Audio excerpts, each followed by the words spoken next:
Welcome to Agape Social Justice, where we focus on love, truth, and justice. Today in studio, we have our guest with us today, Troy Evans, who is the pastor of Edge Urban Church and the co-owner of our amazing Hustle, Pray, and Eat. So tune in, go ahead and contact someone else and ask them to join you and watch today's episode. I think you're going to hear a story that's going to talk about redemption, that's going to talk about second chances, that is going to blow your mind. Troy, I've been waiting for so long to have you here with me to hear this story. So I'm so grateful for you to come down from Grand Rapids, of all places. Yeah, thank you so much for having me. It's just really, really humble. Thank you. Yeah, absolutely. So just full transparency, I did not want to go into digging deep into your story because my friend who I've known since first grade, who knows your family, has talked about how you just have this amazing story of redemption, that you're doing just amazing work, not just nationally, but internationally. And so one of the things that I said to you when we spoke is that I don't want to hear the whole story. I want to experience it for the first time today. Yeah. But will you just introduce yourself a little bit to our audience? Yeah, so my name is Troy Evans, and that's what my mama called me sometimes, and I'm gonna stick to it. But I've been, I always say I was born in Grand Rapids and grew up in Grand Rapids, but became a man in Detroit, and then I lived all over the place. And so been married now to one lady for 26 years, yeah, I like her a lot. I have 4 biological children Okay. and 4 children we've adopted Okay. unofficially. Okay. But yeah, so we have 8 children and lots of grandchildren. Don't ask me how many. So you stay busy. Oh, I stay busy. Yeah, Christmas is a trip. All right. And so I know you spent you have family in Detroit. Yes, yeah, Okay. yeah, on the east side. But yeah. Okay. And so you spent a significant amount of time in the Grand Rapids area. Yes, yeah. And I don't want to tell your story, but I want you to share with us what your upbringing was like, how you got to the point of at one point being incarcerated, and then leading up to you being a pastor today. Kind of walk us along that journey of how that all unfolded. Sure. The first part was, I was raised on the southeast side of Grand Rapids in a weird time, being a post-civil rights kid, Okay. and it was just, we were the first phase of integration into a school, like that real hardcore. You had little sprinkles before, but just having like a whole bunch of us bust out Okay. to a school called Elger Elementary. But we were smack dab in the hood. And right around the corner from a main prostitution strip where you had to go through there in order, called Division Street. We have to go through Division to get to the store, go get your penny candy. You know what I'm saying? Yeah. They don't know what penny candy I remember is. penny They candy. know what I'm saying? Yeah. But go get some candy and but just raised in that, and so I was a talented kid.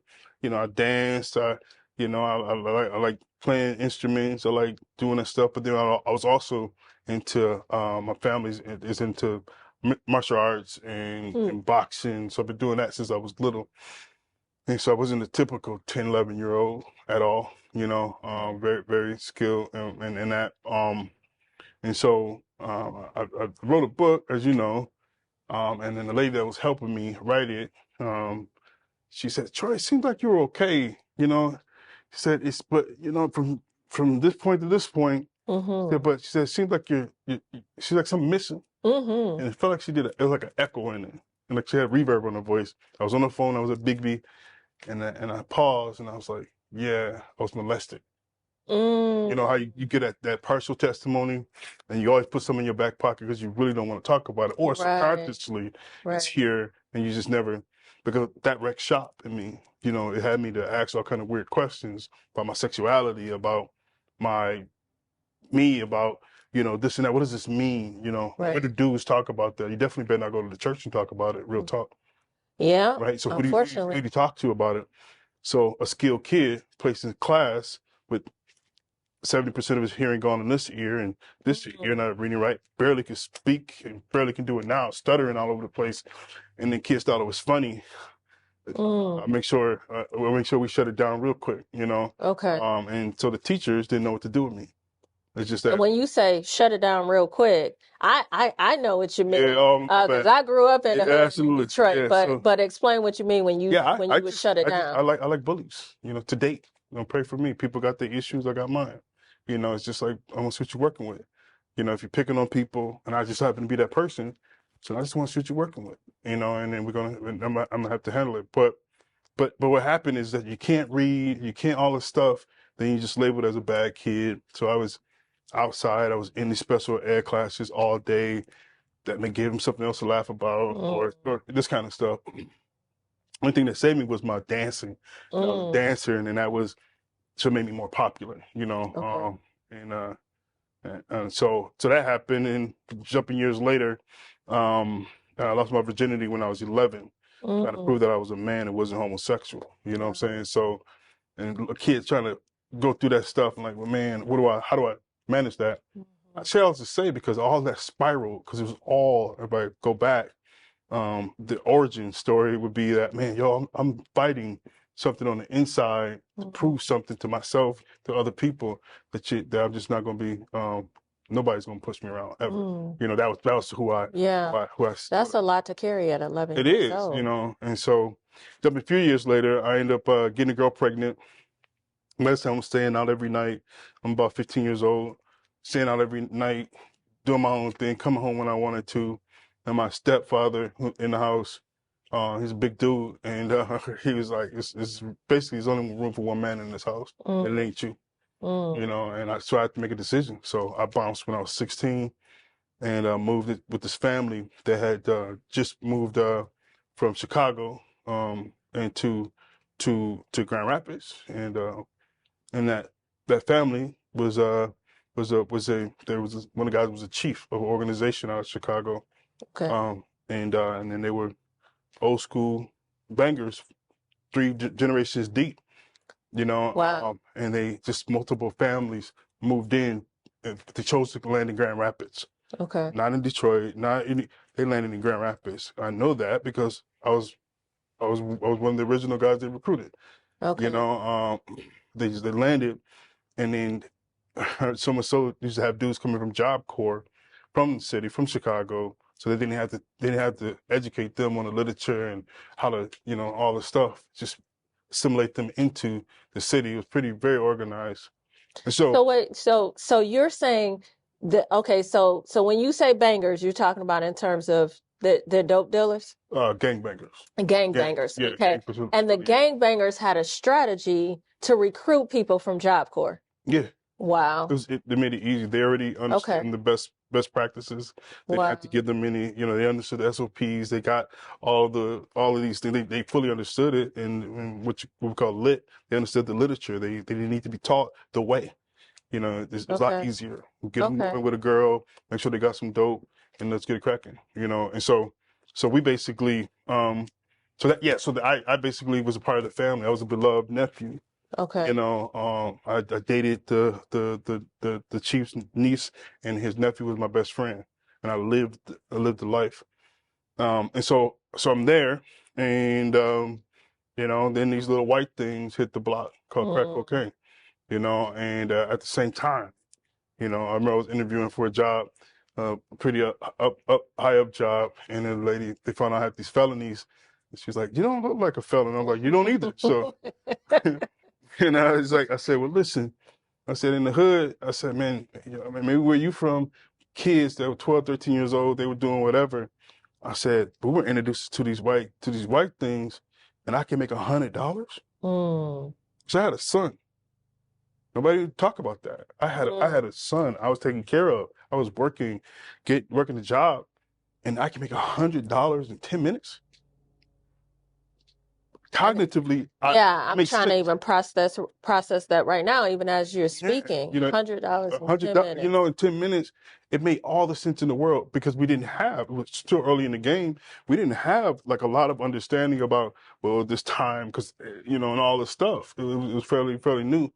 And so it made sense to me. So I bought my first dub, flipped it, and kept on flipping it, kept on flipping it. Never became a big time dope dealer, you know. I love that gang life. You know, I like that. I like the hustle. You know, like the gang life and being around the hustle. And so it was always a thing. I always would fall off and have to go re up. You know, fall off, re up. It was never. I was like, oh yeah, I can't wait till I get my first cake. I can't wait till I get my first kilo, and Mm, blow up. Never happened. You know, and then over time, I got addicted to the lifestyle. okay. I believe that most dope dealers get addicted to the lifestyle because logically it doesn't make any sense. Why would And you? you're meaning the cars, the Yeah, clothes, the the fast, the girls, pace, the okay, dopamine being released in the brain from just the like of it all. You know what I'm saying? okay. The lifestyle. I know I was. Who in the world would be on the street corner and knowing that it's a 50-50 chance that either the police is coming or somebody come and get your money from you, and you're still standing in the same place doing the exact same thing wearing the same exact clothes? Mm, You have to be insane or addicted, mm, right? And so I was addicted to the rush okay, of it all, and so just stayed out there. And so I got caught in I had some dope in my pocket, walking with a homeboy. I got caught with it in my pocket and went to jail for it.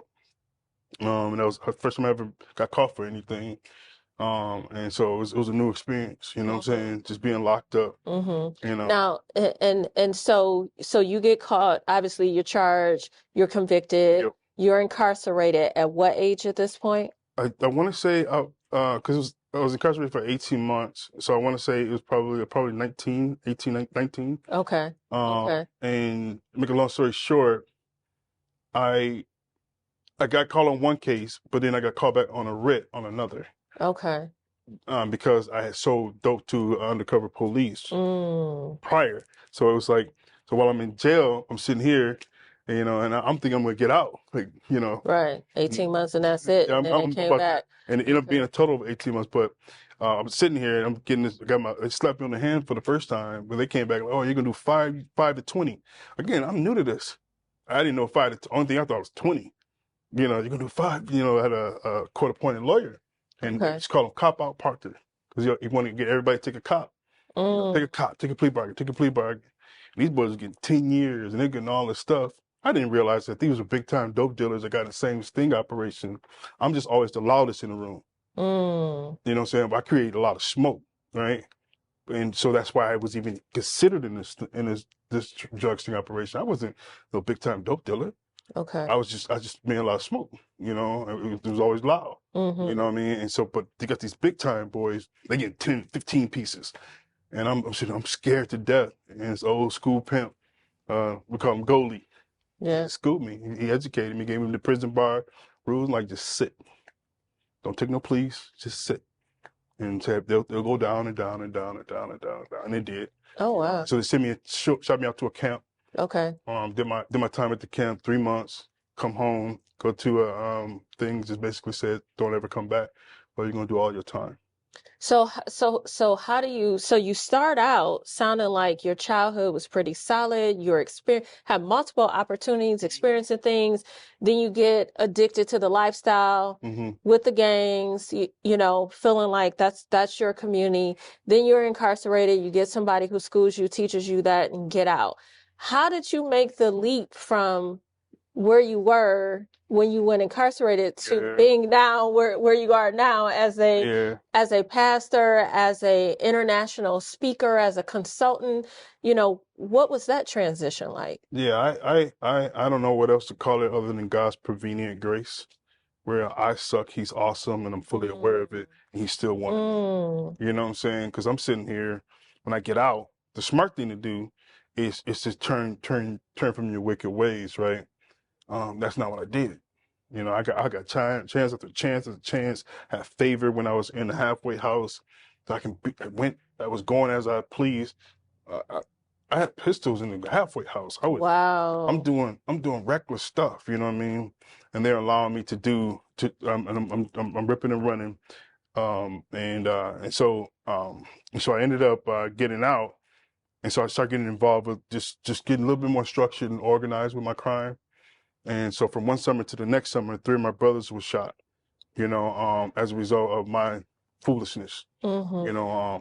and I got ticked off with the world and went to war with everything and everybody I seen.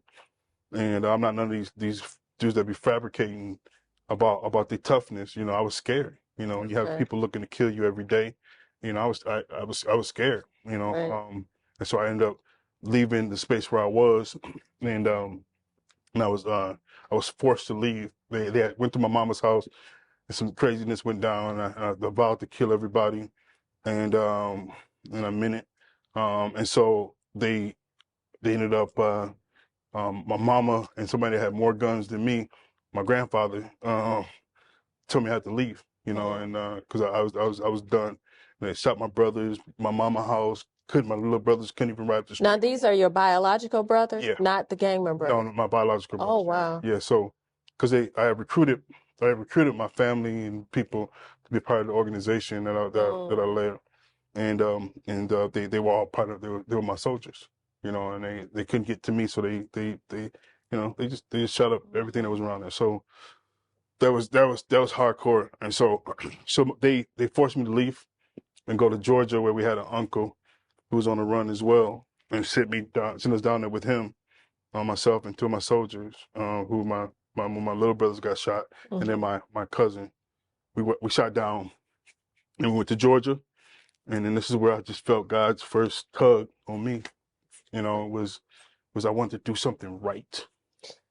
Explain to us what that tug means. I know in asking this Yeah, question no, already, it's hard to yeah, I explain, know. right? Yeah, I get people who ask me the same thing about when did you first know it was time to change? When did you first hear yeah. God speak? What did that feel like? What did that look like? For me, it wasn't audible. It was just a feeling that I didn't want to do what I was doing anymore.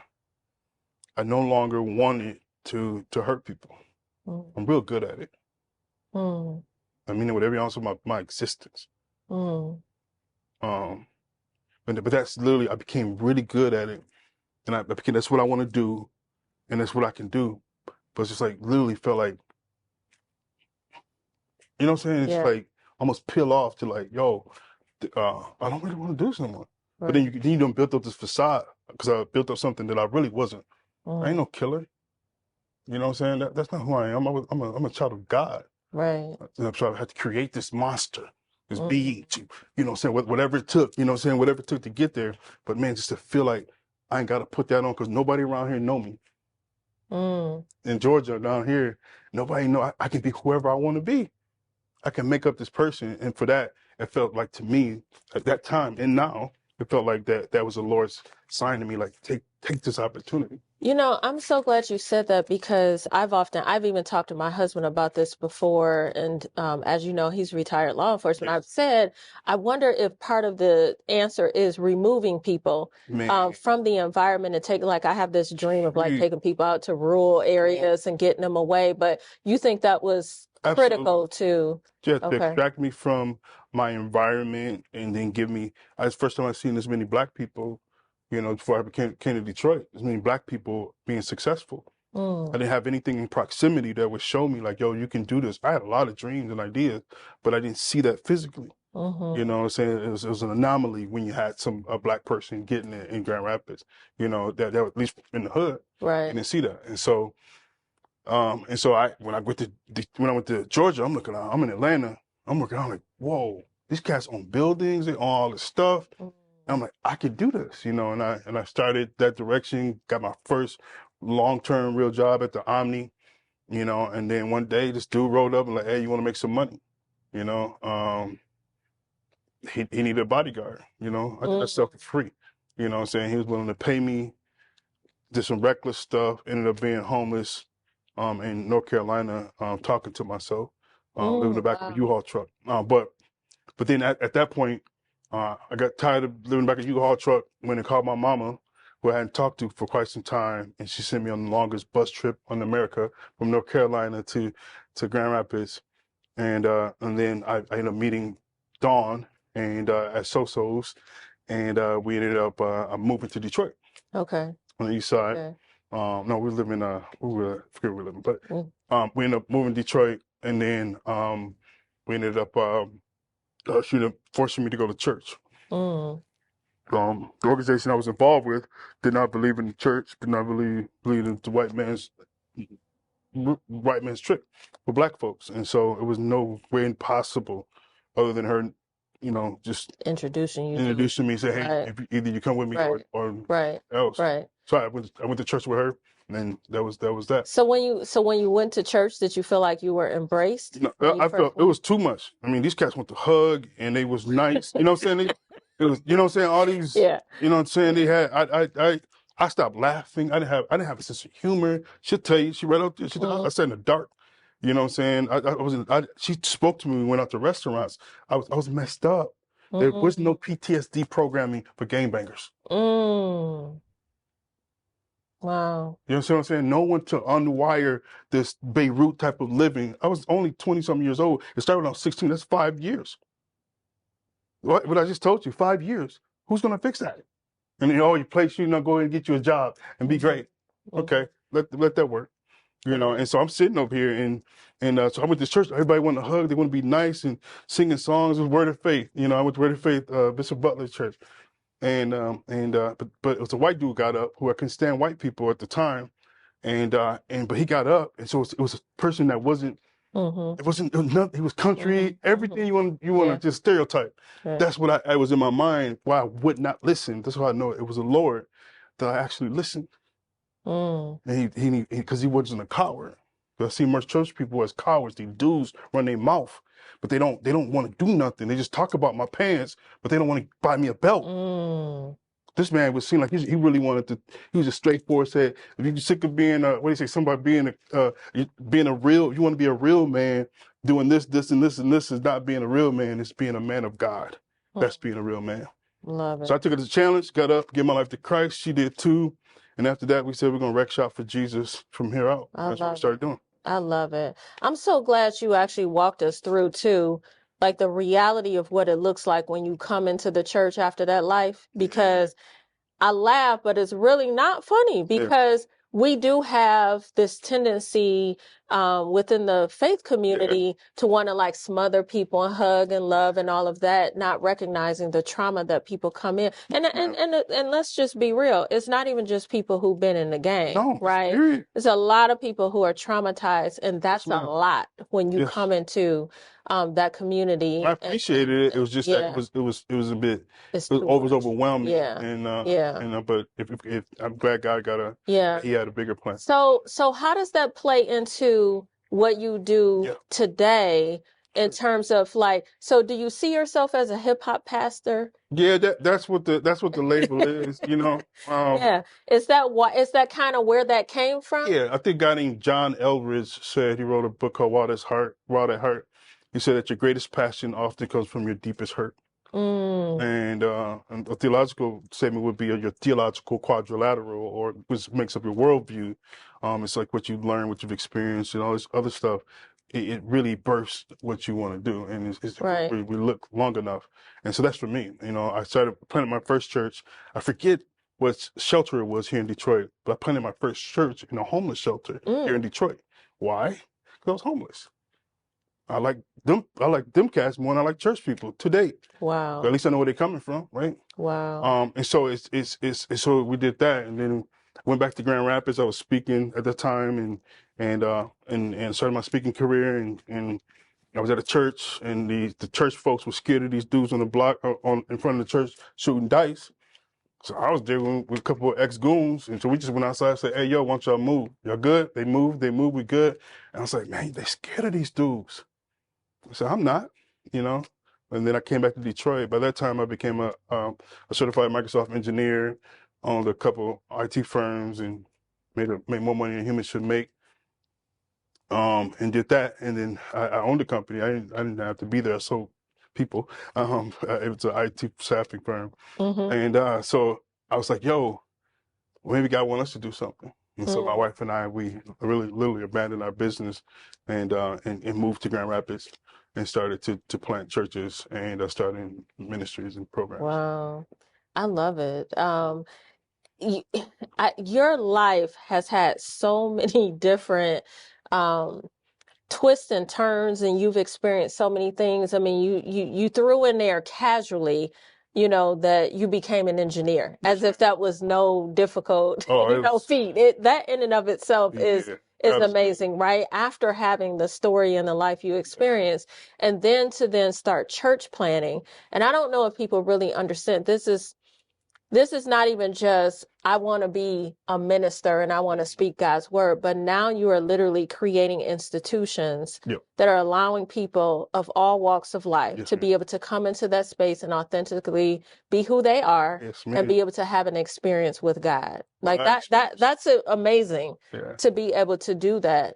Um, and the fact that you are okay with being the hip hop pastor and embracing the people who have the PTSD Yeah. and who have all of the traumas, whether they've been molested or raped or whatever their story is, and be able to come into your presence, you are, we know this as Christians, Yeah. right? We are oftentimes the God that people Yes, see, ma'am. right? Yes, ma'am. Right? They don't know anything other than who we show up to be, what we say to them, how we interact with them. Straight up. And I think you have an amazing life story God is good. to share with people in terms of making that transition themselves. Before we leave, I want you to tell people, what is Hustle, Pray, Eat? Yes, ma'am. So we've in our church, we're a church. We take hip hop, worship, smash them together, and let's get it cracking. But we also we I'm a business guy, so Okay. we started 18 companies. That's 18 companies owned by youth and young adults, and this is one of them. Okay. So it's become a national brand, and I'm loving it. I love it. I love it. So tell people how they can get connected to Sure. you. How do they plug into Hustle, Pray, Eat, or anything else that you're doing? Yeah, you can check me out on Troy Evans Speaks on all platforms, and then you can go to our app or online, Hustle Pray Eat. And did you say that this is co-owned by Yeah, young adults? by my nephew Mark, I hijacked Okay. it and made myself a partner.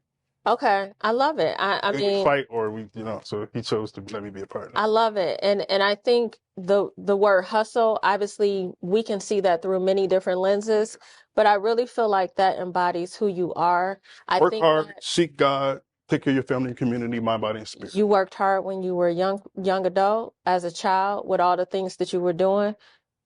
You might not have been legal, but you worked hard in the Yes, ma'am. game. You worked hard in IT, and now you're working hard as a pastor, bringing folks to Christ. Yes, So ma'am. I love it. I love it. I love it. Thank you so much Thank you for for having me. for driving here to the No, it's Metro nothing. Detroit area from Grand Rapids, and we will make sure that we continue to share your Absolutely. I information with others. look forward to connecting more. Right. Absolutely.